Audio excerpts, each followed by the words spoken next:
nampaknya banyak pemahaman di masyarakat bahwa PKI itu merupakan evolusi dari SDI, lalu SI, baru kemudian menjadi PKI.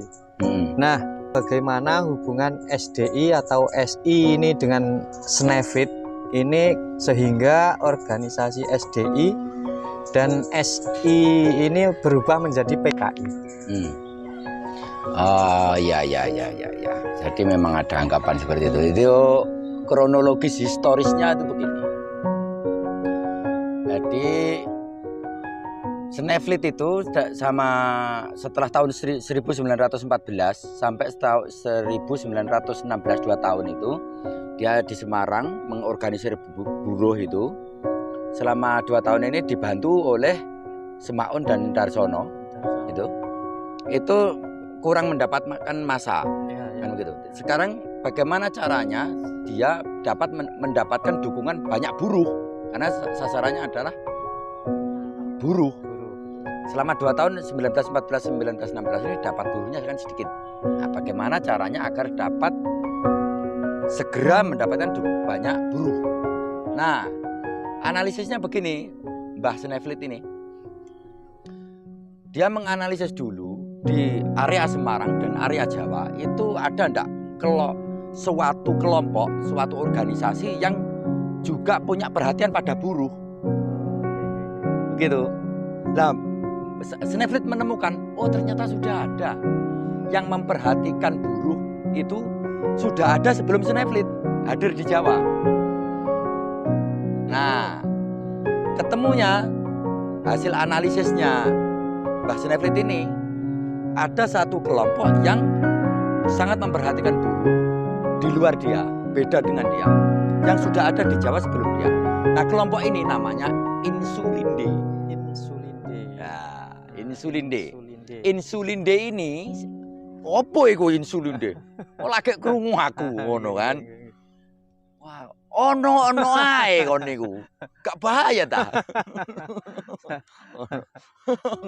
Semakin kesini ternyata banyak cabang juga. Wah kan gitu.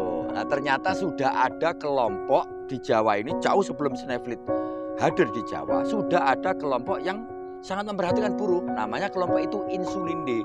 Insulinde ini pendeknya begini. Insulinde ini nanti dia jalan terus di Jawa ini, jalan terus, bergerak terus, mengadakan pergerakan terus, menjadi PNI yang didirikan oleh Pak Karno itu. Jadi Insulinde ini kelak menjadi PNI, Partai Nasionalis Indonesia. Ini cikal bakalnya dari Insulinde ini. Pendirinya tadi? Insulinde ini itu dibicarakan nanti. Yang jelas sudah ada kelompok namanya Insulinde sebelum Sneflit yang juga mengorganisir buruh. Nah, akhirnya Sneflit ini gabung sama Insulinde ini. Nah, bedanya apa? Begini bedanya. Kalau Sneflit itu sasarannya hanya hak-hak buruh. Kalau Insulinde itu sasarannya tidak hanya sekedar hak-hak buruh, tapi juga hak-hak pribumi. Bicaranya dia Insulinde ini bicara pribumi, bukan bicara buruh. Bedanya begitu. Kendati juga pribumi ini banyak yang buruh. Jadi melihat masyarakat itu, Sneflit itu melihatnya, oh ini buruh, ini bangsawan, ini Belanda, ini Ningrat, ini Ndoro, gitu. Ini priayi, ini buruh, begitu. Sneflit melihatnya begitu. Kalau kelompok Insulinde itu bukan, melihatnya tidak begitu. Ini bangsawan, ini Ndoro, ini Belanda, ini priayi, gitu. Ini pribumi. Nah, keren kan? Insulinde begitu. Lah Insulinde ini nanti kelak menjadi rumahnya Bung Karno dalam berpolitik. Bung Karno, Bung Hatta, Ki Hajar Dewantara itu nanti Mulainya dari sini. rumah politiknya itu Insulinde. Itu. Nah, Sneflit ini gabung ini karena Insulinde saat Sneflit hadir 1916 ini tadi, Insulinde itu sudah punya anggota buruh, anggota pribumi itu sudah 6.000 orang. Wah. Sementara Sneflit kan baru hadir, 2 tahun tidak dapat apa-apa dia. Dia orasi tidak payu-payu. Nah akhirnya gabung lah. Karena kesamaan paham antara Sneflit sama Insulinde punya paham yang sama, yaitu menunaikan hak-hak orang lemah. Itu. Nah Sneflit gabung Insulinde. Itu. Nah, oleh Insulinde, oleh tokoh-tokoh Insulinde ya diskusi begitu dan cocok, visi misinya sama, akhirnya gabung. Tapi menurut buku SNI ini jilid 5 halaman 357, kerjasama atau Sneflit ini gabung dengan Insulinde ini, Sneflit akhirnya tidak betah, hanya 1 tahun dok. Karena Sneflit itu yang dia bahas itu buruh, sementara Insulinde yang dibahas pribumi, beda. Nah, akhirnya Sneflit ini tidak betah di Insulinde, tidak betah. Lah, akhirnya dia keluar. Terus dia nyari lagi kelompok mana lagi ya selain Insulinde yang juga membela buruh atau memperhatikan hak buruh. Nah, ketemulah SI, Syarikat Islam. Nah, sesuai pertanyaan jenengan tadi. Syarikat Islam itu pada tahun 1916-1917 ini punya basis massa buruh lebih besar dari Insulinde. Karena SI ini konsentrasinya adalah kaum lemah yang muslim. Dan masyarakat Jawa saat itu mayoritas muslim. Maka pribumi muslim banyak yang nyemplung di SI. Nah, Sneflit gabung di situ. SI ini. Karena ya ini jumlahnya anggota buruh, anggota pribumi yang di SI ini lebih besar dari Insulinde. Insulinde tadi 6.000, ini jumlahnya 20.000 yang ikut SI. Nah, Sneflit nyemplung di situ supaya cepat dapat masa. Kalau tidak payu-payu dia kalah bersaing dengan Insulinde sama SI ini. Nah, Sneflit ini gabung sama SI begitu, terus nanti di sini dia agak berhasil.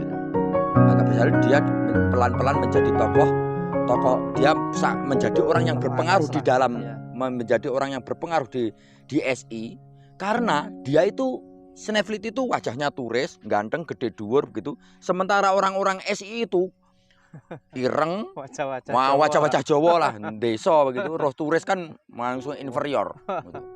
Nah, ketok luwih pinter ngono tadi, Sneflit segera dapat tempat di SI itu. Nah, pelan-pelan Sneflit ini punya pengikut fanatik dari kalangan SI. Nah, Darsono Semaun itu dari SI ini. Nah, Darsono Semaun ini aslinya orang SI. Sejak Sneflit terus masuk ini, terus ikut ini. Darsono sama Semaun menjadi pengikutnya Sneflit. Begitu. Ini tahun 1917. Oh iya. Itu. Nah, kemudian nanti 1920